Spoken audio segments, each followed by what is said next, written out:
Hi everyone, Swiftjar here. Following up from our previous Mario Party Superstars video, I would like to take this time to thank everyone for all the positive feedback I received. It was very motivational and the comment section sparked the basic concept for this video, so genuinely, thank you. One of the things I've speculated most about as a huge Mario Party fan since the announcement of Mario Party Superstars is what past boards are expected to return. As we are already aware, 5 boards are expected to make a return from the N64 era. To recap on my previous video, the confirmed boards are Peach's Birthday Cake from Mario Party 1, Spaceland from Mario Party 2, and Woody Woods from Mario Party 3.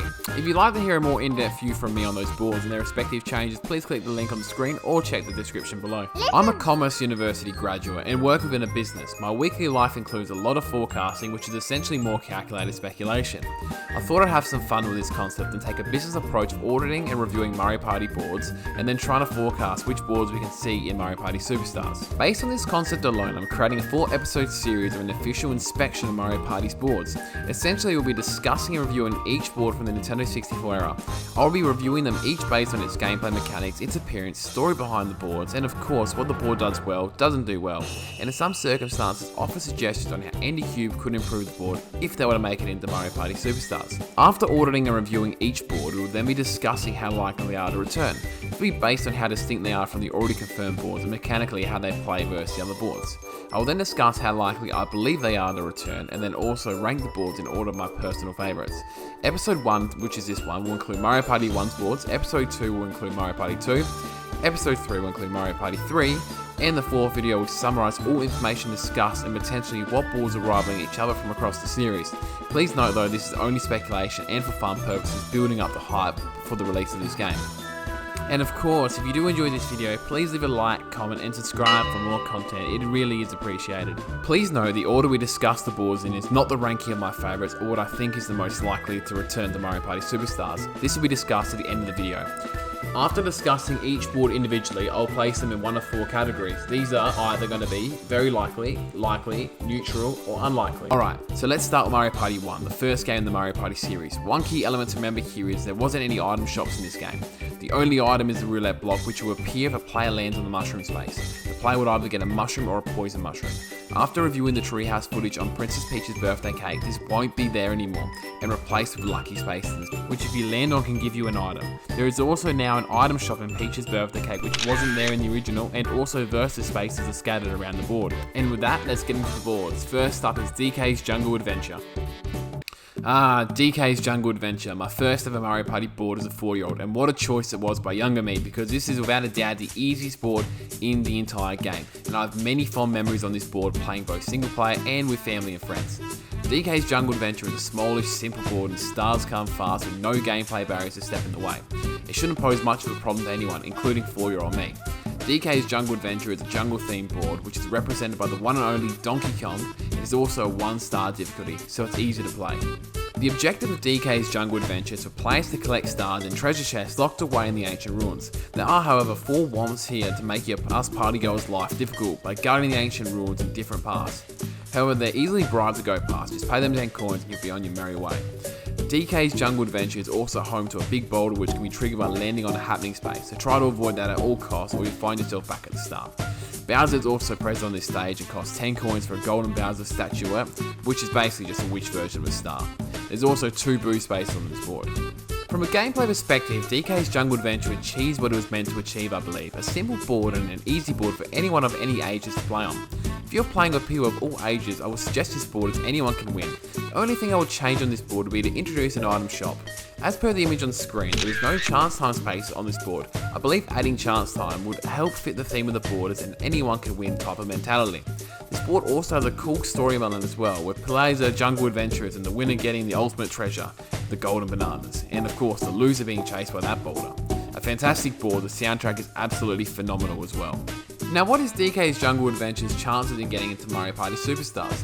As much as I like DK's Jungle Adventure as it has nostalgic value to me and is one of my personal favourite boards, this is also a jungle themed board, and with Woody Woods as an already confirmed board in the game, I'm actually doubting this to make a return due to the clash of the themes. And realistically, it's an uninteresting board gameplay wise, it's just a classic star hunting board. If they want a more simple board in the game, it's a shot, but I think Mario Party's Rainbow Castle is the better choice, which we'll discuss right now. Mario's Rainbow Castle is Mario's board in Mario Party. It has a unique theme when it comes to Nintendo and Mario Party in general. The theme is a sky castle. Mario's Rainbow Castle also has a difficulty rating of 1, so it's a direct rival to DK's Jungle Adventure in a simplistic and easy board for Mario Party Superstars. Unlike DK's Jungle Adventure, this is a simplistic board with a slightly different approach to the star hunting only gimmick. Instead, here Toad and Bowser are at the end, on top of the castle. Talking either of them or landing on a happening space will cause the castle top to spin, switching from Toad to Bowser, and vice versa. If you reach Toad, you have to pay 20 coins for a star, unless you don't have more than 20 coins. If you reach Bowser, he'll force you to buy a Z-Star for 40 coins. Even if you don't have enough coins, all your coins will be taken. In my opinion, the best Mario Party boards are the ones that can ruin friendships, and wow, can this board ruin friendships. Being a few spaces away from the star, and then someone landing on a happening space can really make you infuriated, or if someone beats you there, and you're a few spaces away, Toad will swap to Bowser, which can be super frustrating. It's all part of the charm of this Mario Party game. This board can have a bit of strategy involved and a lot of looking at the map. As discussed, if you land on a happening space, Toad and Bowser will swap around, so it's best to check your map and always plan ahead. The story in this board is pretty simple, essentially just collect stars to restore the rainbow in the sky. That's it. Soundtrack on this board is without a doubt a fan favourite, and I'd love for this board to feature in Superstars just for this reason alone.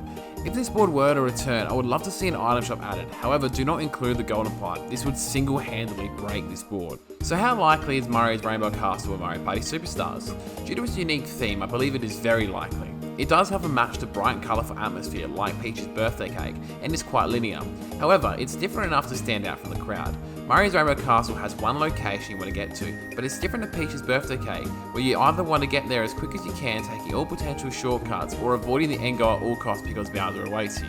Overall, I would love to see Mario's Rainbow Castle feature in Mario Party Superstars. It'd make for a great entry and simplistic board, and also has Nintendo's biggest name in the title, Mario.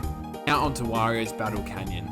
Oh, Wario's Battle Canyon, you will without a doubt not my favourite board in the Mario Party series. Wario's Battle Canyon is Wario's board in Mario Party, which as its name states, its theme is a canyon and takes place on a battleground. This is the first board on the list with a difficulty rating of 2. This board is complete chaos in all the most frustrating ways. This board has 5 separate sections. To get around the board, players are put into cannons and fired into another area, like in Mario Party 64. Also, the space you land on is picked by a roulette-like sequence. You travel to each island in a clockwise fashion, and when you reach the top, the corresponding red bomb or black bomb will send you to the next island. Landing on a happening space will also switch the directions of the cannon. This is the star hunting board. Once a star is bought from that section, it will move to another section of the island, or vice versa. What makes this process really annoying is where you land on the island, whatever space you select, you are locked in. Therefore, a lot of it really is just random, and it can get tedious in the end. You can also unintentionally skip on board events like Boo Koopa and buying a star from Toad. You could also be the closest to the star, and if a happening space is landed on, the cannon's path will change and you're now the furthest away. When the star space appears at Bowser section of the canyon, which is the middle section, luck will be required to get that star. Only way to get to the stars, we're going to Fly Guy section. Fly Guy will do one of 4 favours. Go to Bowser, bring someone over here, view the map, or never mind. Choose Go to Bowser and Fly Guy will fly the character to Bowser section. The fact you can also bring someone over here helps balance this board a bit. The story behind this board is one of my favourites in the Mario Party series. Players need to collect stars to stop the feud between the bombs. When a player gets a star, Toad will explain the situation behind the feud and hint towards the use of stars on this board. Essentially, we're stopping a war. I believe the purpose of this board was designed to be random and broken, so I'm not going to suggest too many changes. However, if this were to come to Mario Party Superstars, firstly I would introduce an item shop. This could both make the board more broken and also hilarious at the same time. Items such as the triple dice will allow players to almost travel the entire length of the board in one go, whereas other items such as the warp block would help balance the board and also be hilarious. To be able to swap space with a random opponent in this board would be both infuriating and also hilarious. So how likely is Wario's Battle Canyon to return to Mario Party Superstars? I honestly hate to say it, but I do think it's at the bottom half of the likely category. It's really distinct from any of the already confirmed boards, and mechanically it plays different as well. Gameplay wise, it's just so random and no precise timing will help. Now onto a more bright and holiday destination board in Yoshi's Tropical Island. Yoshi's Tropical Island is Yoshi's board featured in Mario Party. This board is a tropical island where many Yoshis live. The board consists of 2 islands, one being Watermelon Island on the left and Cantaloupe Island on the right. There is also 2 adjoining bridges and a small island in the middle. The difficulty rating for this board is 2. The story behind this board is 2 Yoshis are shown in the middle of the island and can't get across the water due to the whirlpools. Players need to collect stars to get rid of the whirlpool. Not that great of a story, but hey, it's cool nonetheless. The soundtrack is also one of my favourites in the game. In this board, there are two loops which you can go around. One leads to Bowser and the other one leads to Toad. The one for Toad is across the bridge from the star, so make sure you remember to cross. The star space is also located on one of the islands. The only time the star relocates is when a player triggers an event space. Bubba, who is a fish, would appear and takes Toad to the other side of the island, and Bowser takes his spot. For some reason, after writing this part of my script, I really want to eat fried fish. I think that's most of you to taking Toad away and leaving me to face Bowser when I was one space away. This board can involve a lot of strategy, which gets completely thrown out the window when you land on happening spaces. Fantastic. However, one element of strategy I do like is when you cross the bridge and you need to pay the thwomps.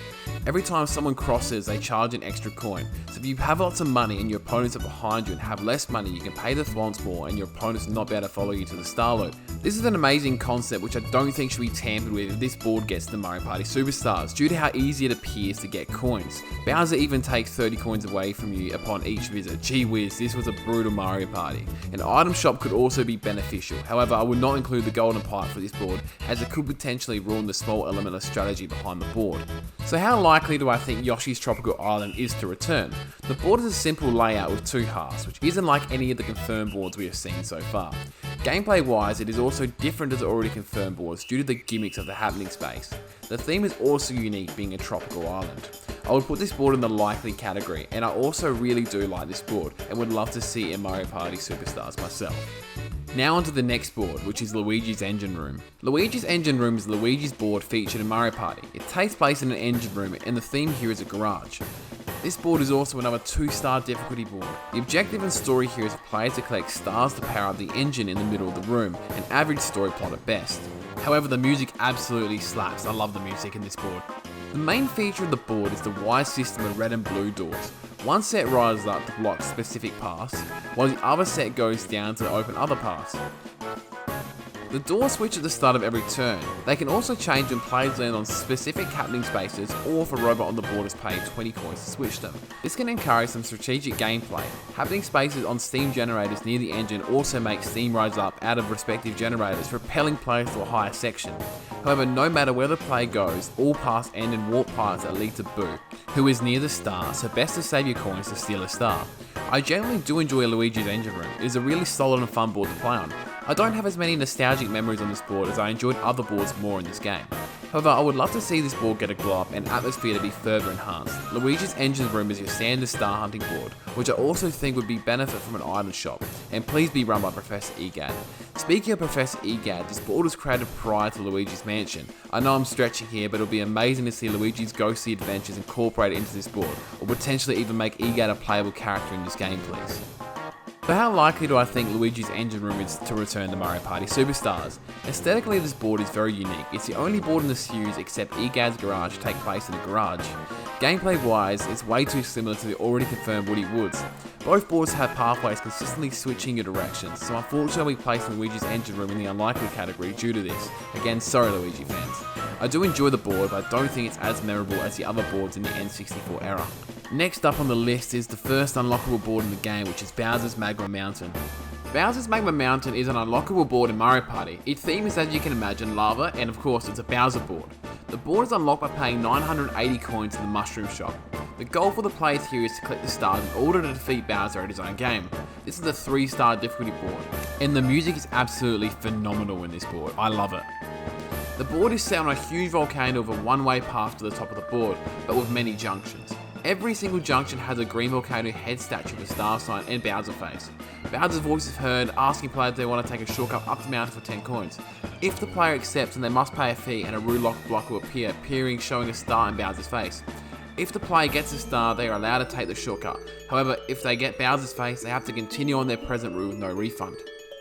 At the top of the mountain, players will find a purple volcano head statue, and this is the most important one. When a player gets here, they are forced to hit another roulette block. This one's for free of charge. Getting the star picture takes him to Boo, and Bowser's face takes him to Bowser, where he steals either coins or a star. This board is not friendly at all. If a player steps on a happening space, the volcano will erupt, setting flame rocks all throughout the board, turning blue space into red space for 2 turns. And to make it worse, if a player buys a star, the space the star is bought from becomes a chance time space. Gee whiz. If this board were to make it into Mario Party Superstars, I would expect it to act as a final board. I could imagine NDQ would definitely tone down the difficulty in this board. I personally enjoy Bowser's Magma Mountain. It's not my favourite board due to its difficulty, but that was the aim of the board. It was meant to be hard, it was meant to be challenging, and it was meant to make people want to pull their hair out. I personally wouldn't make any changes to this board besides introducing an item shop run by Bowser Jr. or Koopa Kid. However, I would make sure the Golden Pipe isn't included within this item shop. I think that would break this board. So what are the chances of Bowser's Magma Mountain returning in Mario Party Superstars? I am placing the board in the neutral category. However, my placement of this board will drastically change if Mario Party Superstars included a final unlockable board, which is the theory we'll discuss in the final part of this series. This leads us to the final board to discuss, which is Eternal Star. Eternal Star is the final board of Mario Party. It is unlocked by collecting 100 stars and completing all the boards at least once, including Bowser's Magma Mountain. The board is a giant star that was broken up by Bowser. Players need to collect the stars to defeat Bowser once again and put this giant star back together. It is ranked 3-star difficulty, so it's just as challenging as Bowser's Magma Mountain. I actually believe this is my favourite music track in the entire game. It's definitely rivaling Mario's Rainbow Castle, but I think this just tops it. The happening space makes Bowser use his magic to send all the players back to the start. The board is made up of a system of warp machines that connected the warp patterns made by Bowser. For players unlucky enough to get to Bowser, he steals a star or all the coins if they don't have a star, then sends them back to the star, then changes the routes to the warp machines. This board is also quite frustrating to play on, but we love it. Again, I wouldn't make too many changes to this board. It was meant to be difficult. That was its intention when they created it. The only change I would make to this board is to yet again add an item shop. I know I sound like a broken record at this point, but I need to drive this point home. This board needs items like the rest of them in Mario Party 1. They all need items. So what are the chances of Eternal Star returning to Mario Party Superstars? Gameplay wise, this is the most unique take on the classic star hunting board. Here there are multiple Koopa Kids scattered across the board handing out stars. To get the star, you need to pay the 20 coins and win in a game of who has a higher dice roll. If the player wins, Baby Bowser or Koopa Kid gives up the star and leaving a chance space behind. However, appearance wise, this is very similar to an already existing confirmed board in Spaceland. On a personal note, I would actually prefer Eternal Star over Bowser's Magma Mountain. I'm putting this board in the neutral category. However, again like Bowser's Magma Mountain, if there was an unlockable board, this would be higher up on my list. Alright, thanks to everyone who's made it this far in the video or skipped to this point. Now that we have individually discussed each board from Mario Party 1 and based their likelihood on returning to Mario Party Superstars based on how distinct they are from the already confirmed boards and mechanically how they play versus the confirmed boards, we will now summarise our discussion by showing a tier list ranking on each board's likelihood to return. As we've already discussed the reasonings, this will just summarise the overall rankings. To recap, the scoring system is based on very likely, likely, neutral, and unlikely. Then after this, I will then rank the boards in terms of my personal favourite. Starting with the confirmed category, we have Princess Peach's Birthday Cake. Now to the unlikely category. The most unlikely board in Mario Party Superstars from Mario Party 1, I believe, is DK's Jungle Adventure. This hurts me to say due to my nostalgic value of this board. Secondly, in the unlikely category is Luigi's Engine Room. Now to the neutral category. The two boards I have in this category would certainly be higher up on the list if they were the final board acting as the finale board. Firstly, in the lower half of the neutral category, we have Eternal Star. The second board in the neutral category is Bowser's Magma Mountain. Moving on to the likely category. In the lower half of the likely category, we have Wario's Battle Canyon, and higher up on the list, we have Yoshi's Tropical Island. Finally, to the very likely category. Here we have Mario's Rainbow Castle, which I believe is the most likely to make a return to Mario Party Superstars. The biggest reason is it's a simple board which is easy for anybody to pick up and play. The gameplay mechanics is different to any of the confirmed boards, and it has Nintendo's biggest named character on the board, Mario. Now time to rank these boards in terms of my personal favourites. I had to really think about my decision here because I honestly really like every single one of these boards.